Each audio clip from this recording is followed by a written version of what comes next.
बाळासाहेब उत्तम बापू तांबे, राहणार पुणमत, तालुका शिराळा, जिल्हा सांगली।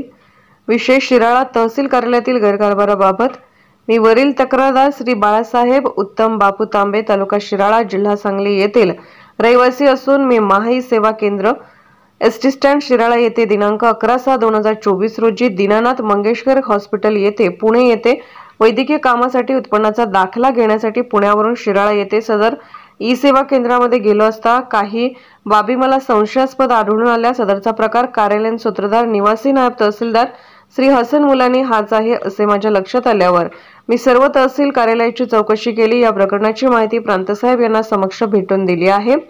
या सर्व प्रकरणाची चौकशी करत असताना माही सेवा केंद्र यांची मला माहिती मिळाली की ज्या माही सेवा केंद्रातून माझ्या पत्नीचा वैद्यकीय कामासाठी उत्पन्न दाखला मिळाला होता तो अवैध आहे, कारण सदरचे माही सेवा केंद्र हे गेल्या अनेक वर्षापासून बंद होते।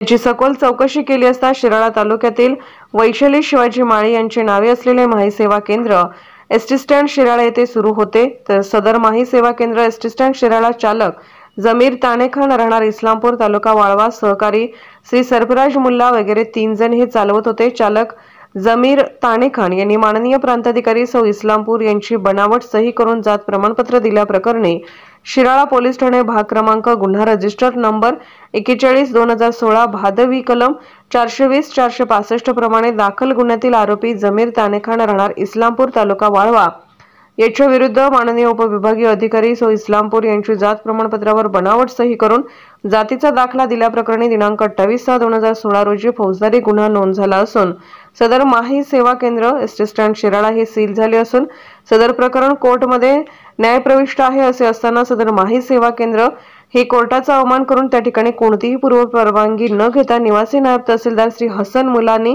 यांचे मध्यस्थी व स्वतःच्या पदाचा गैरवापर करून हे ई सेवा केंद्र गेली 1 वर्षापासून बेकायदेशीररित्या सर्व नियम मोडून सुरू आहे।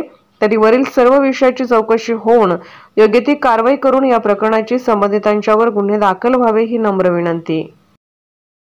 बाळासाहेब तांबे, शिवसेना उद्धव बाळासाहेब ठाकरे, उपतालुका प्रमुख शिराळा। आज आम्ही कलेक्टर साहेबांना शिराळा तालुक्यातील काही जे सेतू संदर्भामध्ये जे काही प्रश्न आहेत आणि तहसील कार्यालयामध्ये जे मुलांनी म्हणून जे आर्यंटे आहेत त्यांच्यामार्फत जो काही गैरकारभार चालू आहे, चुकीच्या पद्धतीने एक जो सेतू होता 2016ला ई सेवा केंद्र सील केलं गेलं।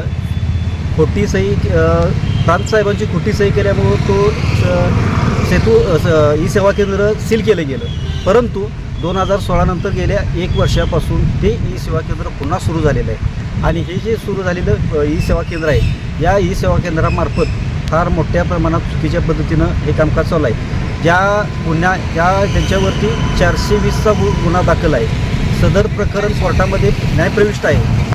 कोर्टामध्ये केस सुरू असताना एवढा मोठा गंभीर प्रश्न असताना सुद्धा जेणे की प्रांतसाहेबांची खोटी सही जो माणूस करतो त्याने ते ई सेवा केंद्र पुन्हा 1 वर्षापासून सुरू झालेलं आहे आणि या ठिकाणी जे दिले जाणारे दाखले हे माझ्या मते जे केंद्रच वादाच्या भोवऱ्यात आहे, जे न्यायालयीन प्रक्रियेच्या बाबतीत आहे, याला कुणी अभय दिलं, हे सुरू करण्यासाठी कुणी प्रयत्न केले, याच्या पाठीमागे जे आर्यंटी जे आहेत मुलांनी यांचा फार मोठा मधला दुवा आहे आणि सर्व गोष्टी या ठिकाणी मॅनेज करून केल्या जातात।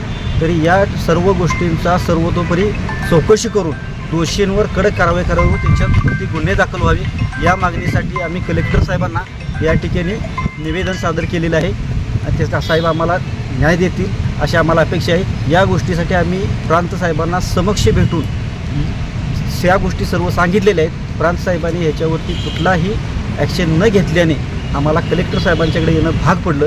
कलेक्टर साहेबांनी आम्हाला आश्वासन दिलेलं आहे की ज्या काही चुकीच्या गोष्टी असतील त्यासाठी आम्ही त्या बाबतीतला FIR दाखल झालेल्या सर्व पुरावे दिलेले आहेत। बाकीचे सर्व पुरावे माझ्याजवळ आहेत, त्याचे व्हिडिओ आहेत, बाकीचे काय लागणारे सर्व पेपर्स माझ्यापाशी आहेत। त्या सर्व पेपर आम्ही वेळोवेळी ज्याप्रमाणे आम्हाला प्रशासकीय ऑफिसमधून मागणी होईल त्याप्रमाणे सर्व आम्ही पुरावे त्या ठिकाणी सादर करू आणि हे प्रकरण शेवटीपर्यंत धसाला लावून दोषींवर कारवाई होत नाही तोपर्यंत आम्ही आंदोलन करू।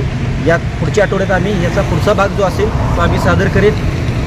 जय महाराष्ट्र।